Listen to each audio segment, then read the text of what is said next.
Assalamualaikum warahmatullahi wabarakatuh. Selamat pagi semuanya. Apa kabar? Kita bertemu lagi pada pertemuan kedua dalam mata kuliah Dasar-Dasar Manajemen. Hari ini kita akan membahas mengenai sejarah perkembangan ilmu manajemen, sistem manajemen, dan fungsi-fungsi dalam manajemen. Sebelum masuk ke materi kedua, saya mau mereview sebentar nih, kira-kira ada yang masih ingat nggak mengenai materi minggu lalu, gitu. Jadi apa yang kalian ingat tentang manajemen? Oke, benar. Manajemen itu adalah suatu proses mengatur atau mengelola sumber daya yang dimiliki oleh perusahaan atau organisasi untuk mencapai suatu tujuan yang diinginkan oleh perusahaan ataupun suatu organisasi. Nah, jadi sekarang kita akan mempelajari bagaimana perkembangan ilmu manajemen dari dahulu sampai dengan sekarang. Jadi dalam perkembangan ilmu manajemen itu dimulai sejak tahun 5000 sebelum Masehi di Mesir dalam bentuk catatan tertulis dan berkembang terus-menerus sampai dengan sekarang. Jadi dalam ilmu manajemen ada 3 kelompok pemikiran.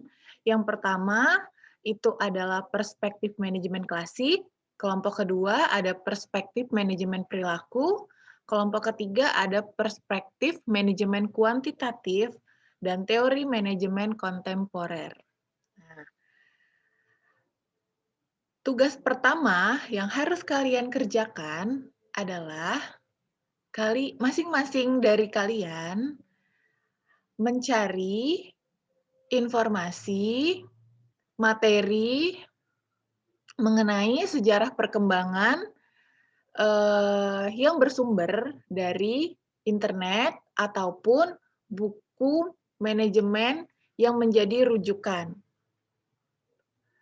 Setelah kalian mendapatkan informasi atau data tersebut, kalian mereview atau mencatat untuk kalian belajar secara mandiri. Oke, saya minta jadi dari sejarah perkembangan sampai dengan 3 aliran pemikiran manajemen, kalian bisa mencari sumber bacaan baik dari internet ataupun dari sumber buku dan kalian pelajari secara individu.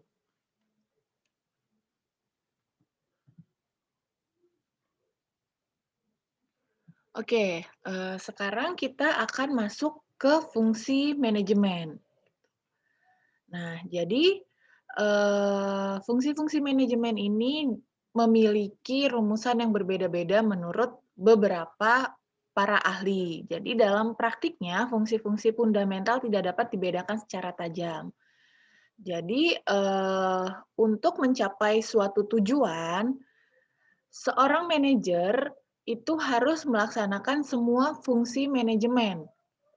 Nah, jadi makanya dikatakan fungsi manajemen itu sangat penting apabila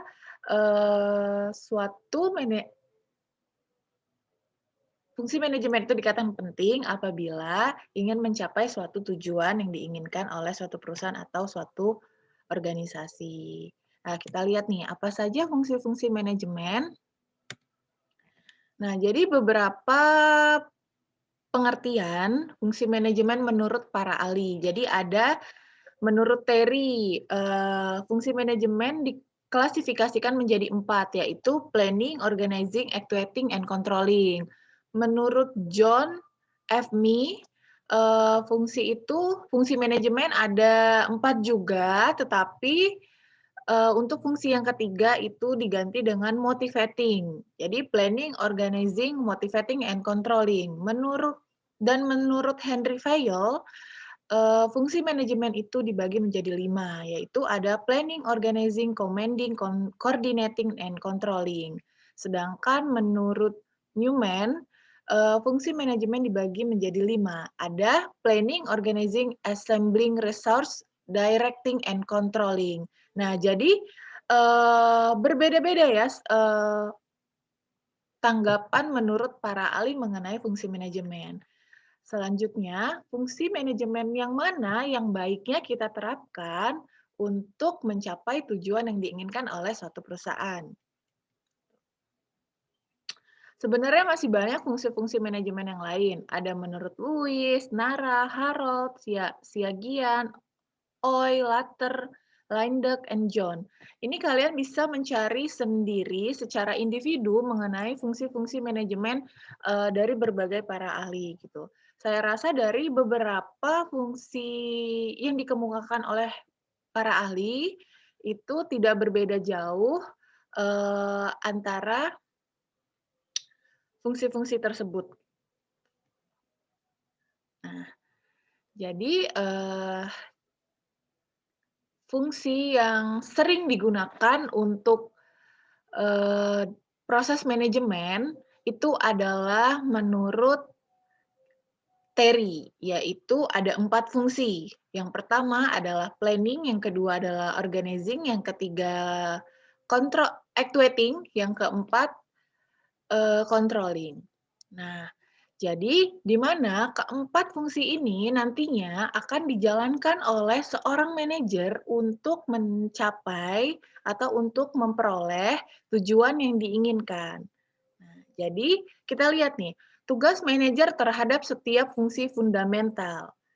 Jadi penggolongan manajer itu dibagi menjadi 3. Yang pertama ada top manager atau manajer atas, yang kedua ada middle manager atau manajer tengah, yang ketiga ada lower manager.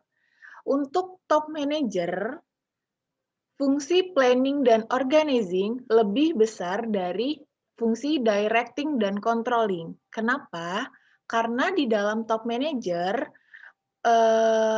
tugasnya itu membuat perencanaan dan membagi perencanaan yang telah dibuat itu ke dalam suatu struktur organisasi.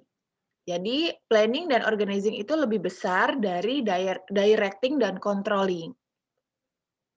Sedangkan di middle manager ini mempunyai peran terhadap fungsi planning dan organizing itu setara dengan directing dan controlling. Jadi middle manager ini juga menentukan bagaimana fungsi planning dan organizing, tapi juga melaksanakan directing dan controlling.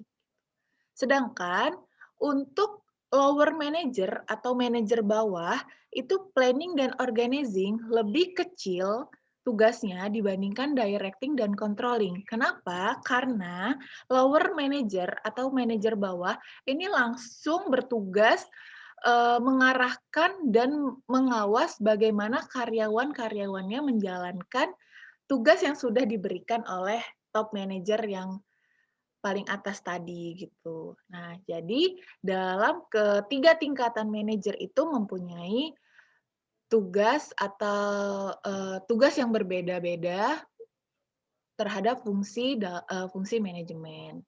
Tuh. Nah, jadi tadi kita sudah mengambil kesimpulan bahwa ada 4 fungsi yang digunakan dalam kegiatan manajemen gitu. Yang pertama ada yang namanya fungsi perencanaan atau planning. Nah, fungsi perencanaan ini tujuannya apa? Yang pertama menetapkan tujuan dan target bisnis gitu. Jadi kita sudah mempunyai tujuan secara umum dalam suatu perusahaan atau suatu organisasi. Nah, fungsi perencanaan ini adalah membuat target-target atau tujuan yang nantinya digunakan untuk mencapai tujuan besar tersebut gitu. Contohnya, misalnya kita sudah mempunyai visi dalam suatu organisasi dan suatu perusahaan gitu. Nah, dalam fungsi perencanaan ini kita membuat misinya gitu. Bagaimana target-target yang harus kita laksanakan untuk mencapai tujuan besar kita itu. Terus yang kedua, merumuskan strategi untuk mencapai tujuan dan target bisnis tersebut. Nah, jadi untuk mencapai tujuan dan target bisnis itu kita harus menentukan strategi gitu, dengan mengumpulkan segala kekuatan yang kita miliki dalam suatu organisasi atau suatu perusahaan, nantinya kita akan bisa mencapai suatu tujuan atau target bisnis tersebut. Yang ketiga, menentukan sumber daya yang diperlukan. Nah, kemarin pertemuan Minggu lalu kita sudah membahas sumber daya yang dimiliki oleh suatu perusahaan. Itu kan ada sumber daya manusia, sumber daya alam, sumber daya keuangan, terus ada juga sumber daya informasi gitu. Jadi dalam fungsi perencanaan ini kita harus menentukan sumber daya apa yang digunakan untuk mencapai tujuan atau target bisnis kita. Dan yang keempat, yaitu menetapkan standar atau indikator keberhasilan dalam mencapai tujuan dan target bisnis. Nah, ini adalah peran dari fungsi perencanaan dalam suatu fungsi manajemen. Jadi fungsi perencanaan ini harus kita lakukan paling pertama atau paling awal dalam suatu fungsi manajemen gitu. Jadi kita harus membuat rencana terlebih dahulu sebelum kita melaksanakan, bahkan sebelum kita mengevaluasinya gitu. Jadi ini merupakan fungsi pertama dalam fungsi manajemen. Oke, kita lanjut ke fungsi yang kedua, yaitu fungsi pengorganisasian atau organizing. Tugasnya ngapain nih dalam fungsi pengorganisasian itu? Yang pertama, mengalokasikan sumber daya, merumuskan dan menetapkan tugas, dan menetapkan prosedur yang diperlukan. Nah, jadi tadi setelah kita membuat, perencanaan, kita mulai masuk nih ke pengorganisasian atau kita mengklasifikasikan apa saja sumber daya yang digunakan untuk mencapai tujuan, kan. Nah, yang kedua, menetapkan struktur organisasi yang menunjukkan adanya garis kewenangan dan tanggung jawab. Nah, ini jadi kita membagi nih. Tadi kan misalnya kita menggunakan sumber daya manusia. Nah, menggunakan sumber daya manusia kan nggak mungkin satu orang itu mengerjakan semua tugas gitu kan. Jadi kita harus membuat yang namanya suatu struktur organisasi. Agar apa? Agar pekerjaan yang akan dilakukan itu atau tugas dan tanggung jawab yang akan dilakukan untuk mencapai suatu tujuan yang diinginkan oleh perusahaan itu lebih terstruktur dan jelas gitu. Di mana nantinya pasti akan ada garis kewenangan dan tanggung jawab di dalam suatu struktur organisasi. Yang ketiga, ada kegiatan perekrutan, penyeleksian, pelatihan, dan pengembangan sumber daya manusia atau tenaga kerja. Jadi, dalam fungsi pengorganisasian ini kita kan sudah mengklasifikasikan ke dalam struktur organisasi gitu kan. Nah, jadi nanti di fungsi ini bakal ada perekrutan, penyeleksian gitu. Jadi, eee, sumber daya manusia yang dimiliki itu akan diklasifikasikan atau dibagi berdasarkan kompetensi yang dimiliki masing-masing individu, gitu. Dan nantinya akan dikembangkan, untuk pengembangan karirnya atau pengembangan kemampuannya. Dan yang keempat, ada kegiatan penempatan sumber daya manusia pada posisi yang paling tepat. Nah, itu tadi. Jadi, eee, fungsi pengorganisasian ini untuk menempatkan sumber daya manusia pada posisi yang paling tepat yang sesuai dengan kompetensi atau keahlian yang dimiliki masing-masing individunya. Nah, kita udah bahas 2 fungsi nih dalam manajemen. Selanjutnya kita akan masuk ke fungsi ketiga, yaitu fungsi pengimplementasian atau directing. Oke, apa nih tugasnya dalam fungsi pengimplementasian? Yang pertama itu mengimplementasikan proses kepemimpinan, pembimbingan, dan pemberian motivasi kepada tenaga kerja agar bekerja secara efektif dan efisien dalam pencapaian tujuan. Nah, jadi dalam fungsi pengimplementasian ini langsung berhubungan langsung dengan kegiatan yang dilakukan oleh, manusia atau sumber daya manusianya gitu. Jadi bagaimana, peran dari seorang pemimpin itu dapat membimbing bawahannya, memberikan motivasi dan semangat kerja kepada bawahannya agar bawahannya itu dapat bekerja secara rajin ataupun secara baik dan teliti untuk mencapai tujuan yang diinginkan oleh suatu perusahaannya. Nah, di sini jadi, eee, pemimpin itu mempunyai tugas yang sangat berat dalam pemberian motivasi ataupun semangat kepada para bawahannya.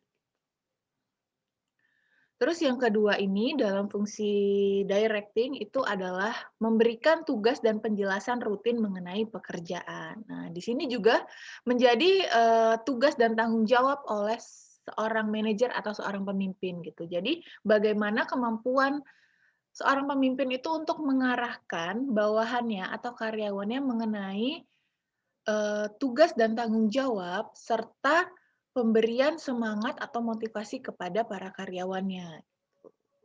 Selain itu juga harus bisa menjelaskan kebijakan yang telah ditetapkan atau yang telah berlaku dalam suatu organisasi atau suatu perusahaan. Jadi berurutan ya, dari yang pertama itu ada fungsi perencanaan, yang kedua itu ada fungsi pengorganisasian, dan yang ketiga ada fungsi pengimplementasian. Nah, yang keempat kita lanjut ada namanya fungsi pengawasan atau controlling. Jadi, setelah kita membuat perencanaan, terus kita membagi ke dalam fungsi pengorganisasian, dan yang ketiga fungsi pengimplementasian, kita masuk ke fungsi pengawasan. Fungsi pengawasan ini tugasnya adalah mengevaluasi keberhasilan dalam pencapaian tujuan dan target bisnis sesuai dengan indikator yang telah ditetapkan. Nah, jadi dalam fungsi ini nih kita kira-kira apakah target yang kita buat atau perencanaan yang kita buat itu sudah mencapai tujuan yang kita mau atau belum? Nah, itu berada di fungsi pengawasan. Jadi kita harus mengevaluasi atau sejauh mana nih, tingkat keberhasilan dari perencanaan yang telah kita buat itu untuk mencapai tujuan yang kita inginkan, gitu.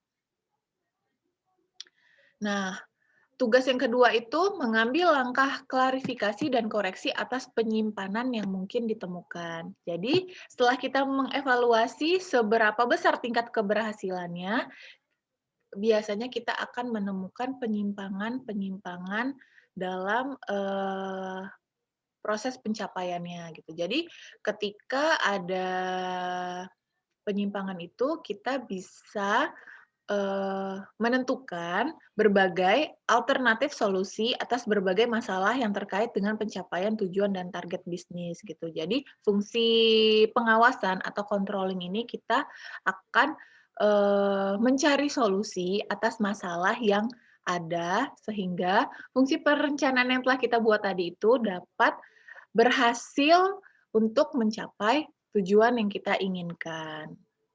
Tuh.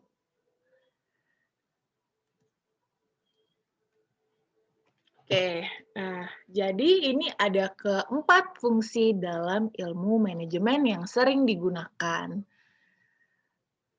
di mana keempat fungsi ini saling berkaitan dan saling berhubungan. Jadi kita harus melakukan fungsi yang pertama itu fungsi perencanaan dulu, yang kedua fungsi pengorganisasian, yang ketiga fungsi pengimplementasian, dan yang keempat adanya fungsi pengawasan gitu. Ketika keempat fungsi ini sudah dijalankan dalam suatu manajemen gitu, maka manajemen itu dapat dikatakan efektif atau, suatu organisasi itu dapat mencapai tujuan yang diinginkan oleh suatu perusahaan ataupun suatu organisasi. Jadi keempat fungsi ini saling berkaitan antara satu dan yang lainnya. Nah, dan ada juga namanya fungsi operasional dari manajemen. Jadi, fungsi operasional itu dibagi menjadi 4. Yang pertama manajemen sumber daya manusia, yang kedua manajemen pemasaran, yang ketiga manajemen produksi, dan yang keempat manajemen keuangan. Fungsi operasional ini adalah fungsi yang digunakan dalam proses manajemen, untuk mencapai tujuan yang diinginkan oleh suatu perusahaan atau suatu organisasi. Kita bahas satu persatu. Yang pertama ada manajemen sumber daya manusia. Jadi, penerapan manajemen berdasarkan fungsinya untuk memperoleh sumber daya manusia yang baik bagi bisnis yang dijalankan dan bagaimana sumber daya manusia tersebut dapat dipelihara dan tetap bekerja sama dengan kualitas pekerjaan yang konstan dan bertambah. Nah, gitu. Jadi, dalam manajemen sumber daya manusia, itu akan memperoleh sumber daya manusia yang terbaik bagi bisnis yang dijalankan, gitu. Jadi, kita merekrut atau menyeleksi karyawan itu berdasarkan kompetensi atau kemampuan yang dimiliki oleh masing-masing individu tersebut, gitu. Jadi, ketika kita ingin, membuka suatu bisnis sablon gitu kan, maka SDM yang kita butuhkan itu adalah tenaga kerja yang memiliki keahlian menyablon dengan rapi, ditunjang dengan kreativitas dan jiwa seni gitu. Jadi sesuai kan dengan kebutuhan apa yang diinginkan oleh perusahaan dan kompetensi apa yang dimiliki oleh, individu tersebut gitu. Ketika kita ingin membuat ini, suatu bisnis kuliner atau membuka suatu restoran, maka SDM yang diperlukan adalah koki atau ahli masak di bagian dapur, gitu. Terus juga kita bisa merekrut ahli pembukuan atau akuntansi di bagian keuangan, gitu. Jadi ini, manajemen sumber daya manusia ini harus sesuai dengan kebutuhan perusahaan dan kemampuan yang dimiliki oleh individu atau perorangan. Tuh, jadi tidak boleh salah-salah gitu. Jadi jangan, kalau kita mau buka usaha sablon yang direkrut adalah koki gitu, begitupun sebaliknya. Nah, yang kedua, fungsi operasional yaitu adanya fungsi manajemen produksi. Nah, manajemen produksi itu fungsinya untuk menghasilkan produk yang sesuai dengan standar yang ditetapkan atas dasar keinginan konsumen dengan teknik produksi seefisien mungkin. Nah, jadi fungsinya manajemen produksi ini untuk menghasilkan produk yang sesuai dengan standarnya gitu. Jadi apa yang menjadi standar oleh suatu perusahaan itu, maka dalam manajemen produksi ini harus menghasilkan produk yang diinginkan atau yang sesuai dengan standar perusahaan. Yang ketiga, ada namanya manajemen pemasaran. Penerapan manajemen berdasarkan fungsinya untuk mengidentifikasi apa sesungguhnya yang dibutuhkan oleh konsumen dan bagaimana perusahaan dapat mewujudkannya, sehingga akan diterima oleh konsumen dan mendapatkan keuntungan yang maksimal bagi suatu perusahaan. Jadi, untuk menjalankan fungsi manajemen, itu yang pertama kita harus namanya meriset pasar. Nah, meriset pasar ini tujuannya apa? Yaitu untuk mengidentifikasi dan mengetahui berbagai kebutuhan konsumen. Nah, setelah kita mengidentifikasi atau mengetahui berbagai kebutuhan konsumen itu, kita, akan mengklasifikasikan atau menggabungkan informasi yang ada itu, dan kita teruskan ke bagian produksi gitu. Nah, sebenarnya dalam fungsi ini juga berkaitan gitu. Jadi yang pertama itu kita harus melakukan riset pasar kan. Jadi kita tuh tahu nih, apa yang diinginkan konsumen gitu, atau tren apa yang sedang berkembang, sekarang ini di konsumen gitu.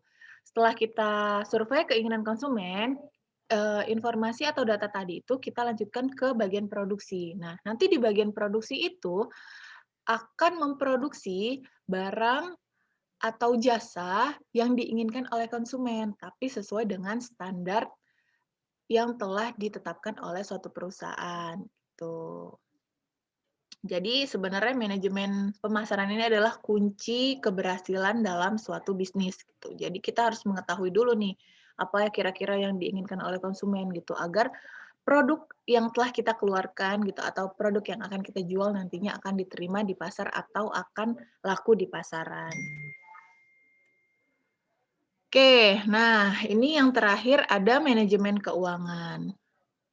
Penerapan manajemen berdasarkan fungsinya untuk memastikan bahwa kegiatan bisnis yang dilakukan mampu mencapai tujuannya secara ekonomis, yaitu diukur berdasarkan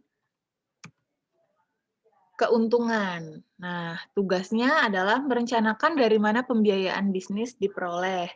Yang kedua, cara agar modal yang telah dialokasikan secara tepat. Nah, jadi ini fungsi manajemen keuangan atau yang menjalankannya nanti adalah manajer keuangan itu harus bisa merencanakan dari mana pembiayaan bisnis dalam suatu perusahaan atau organisasi itu diperoleh gitu. Nah, terus bagaimana juga modal yang telah kita dapatkan atau kita gunakan untuk proses operasional kegiatan manajemen itu dapat dialokasikan secara tepat.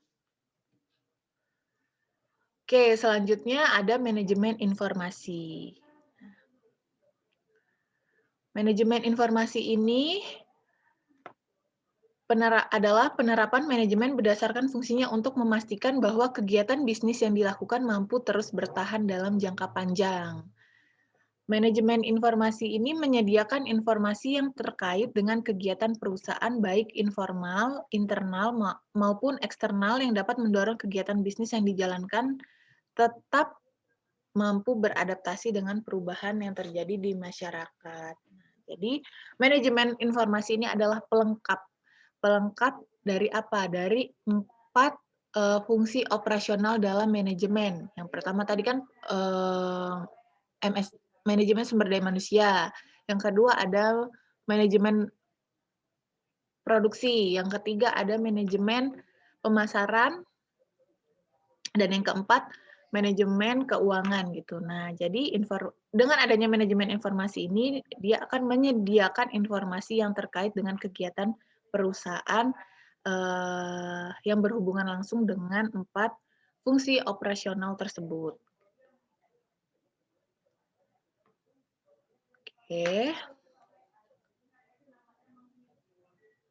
Oke, jadi tadi kita telah mempelajari fungsi-fungsi dalam manajemen gitu. Dari fungsi perencanaan, pengorganisasian, fungsi directing, hingga fungsi controlling. Nah, selanjutnya kita akan masuk ke dalam sistem-sistem manajemen.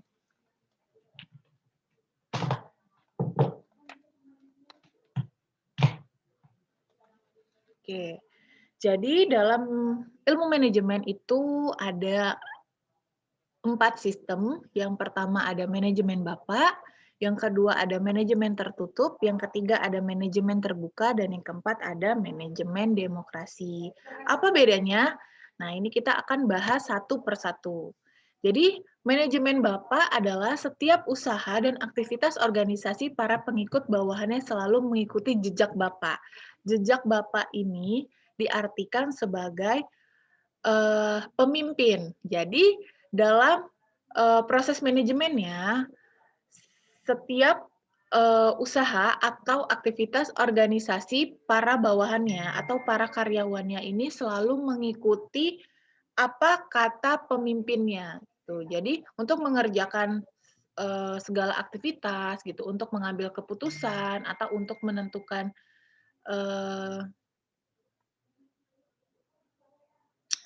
strategi itu para bawahannya selalu mengikuti apa yang disarankan, apa yang dikatakan, dan apa yang dianjurkan oleh bapak atau pemimpinnya.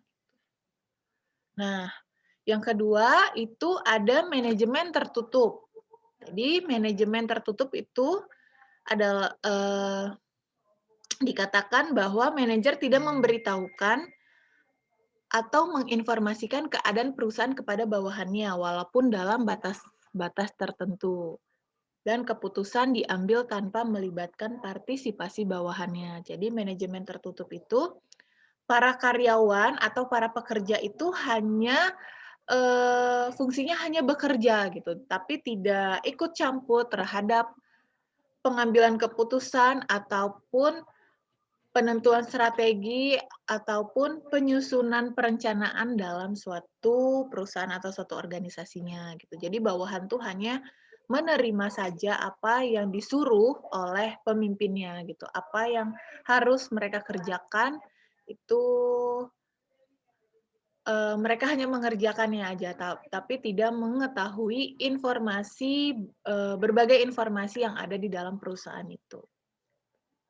Dan ini keputusannya, untuk pengambilan keputusan itu diambil tanpa melibatkan partisipasi bawahan. Jadi, pengambilan keputusan itu hanya diambil berdasarkan keputusan bosnya atau keputusan pemimpinnya, gitu. Itu manajemen tertutup. Nah, yang ketiga ada manajemen terbuka. Manajer banyak menginformasikan keadaan perusahaan kepada bawahannya. Sebelum mengambil keputusan, bawahan diberi kesempatan untuk mengemukakan saran dan pendapat.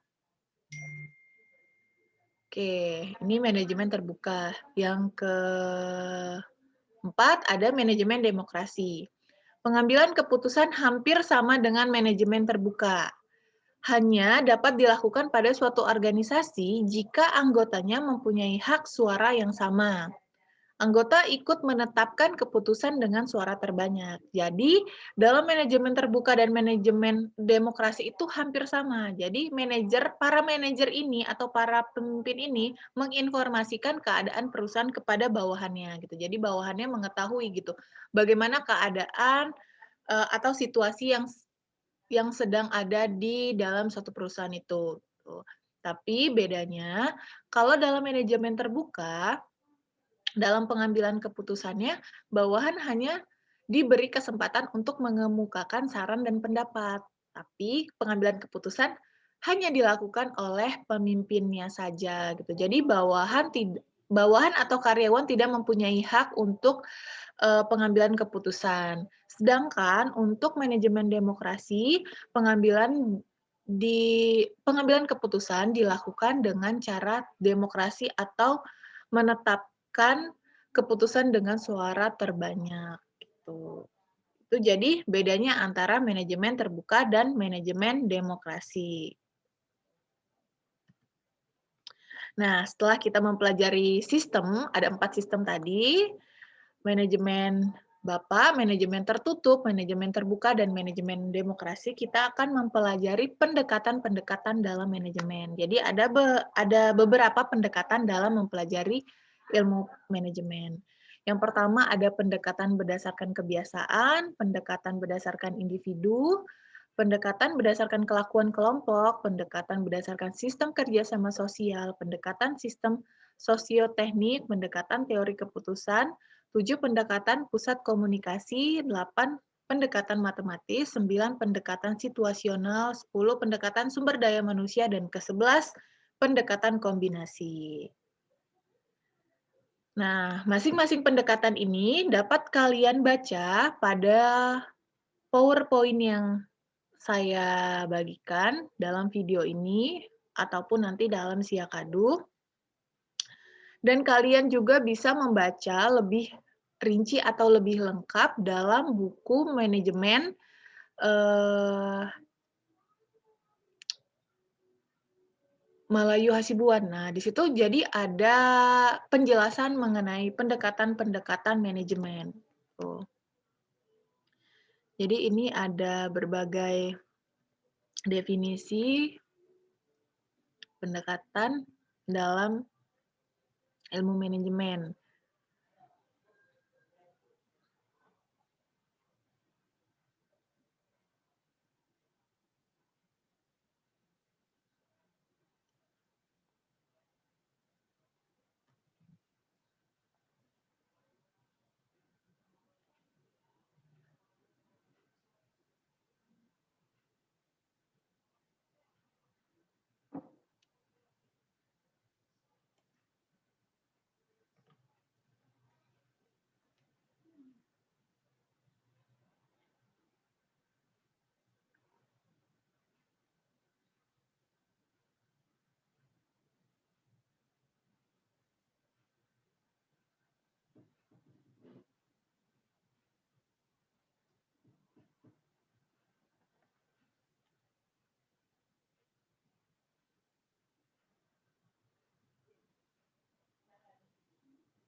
Oke, jika sudah kalian baca bukunya mengenai pendekatan dalam manajemen, maka berakhirlah perkuliahan atau pertemuan kedua kita pada hari ini. Nah, tugas kalian jika ada pertanyaan atau materi yang kurang jelas, dapat kalian tanyakan atau dapat kalian diskusikan pada WA grup kelas kita. Kalian bisa komen, pertanyaan pada, grup tersebut ataupun bahan yang akan kita diskusikan. Oke.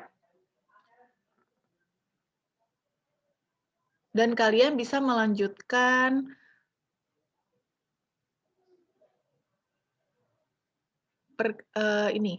perkuliahan secara mandiri mengenai pertemuan kedua ini, gitu. Sudah cukup paham semua tugas yang saya berikan dari awal hingga akhir video ini? Oke, kalau begitu saya akhiri video pembelajaran untuk pertemuan kedua dalam mata kuliah Dasar-Dasar Manajemen. Kita ketemu lagi minggu depan, pada jadwal yang sama. Oke, saya akhiri. Wabillahi taufik wa hidayah. Wassalamualaikum warahmatullahi wabarakatuh. Selamat pagi semuanya. Terima kasih. Sampai jumpa.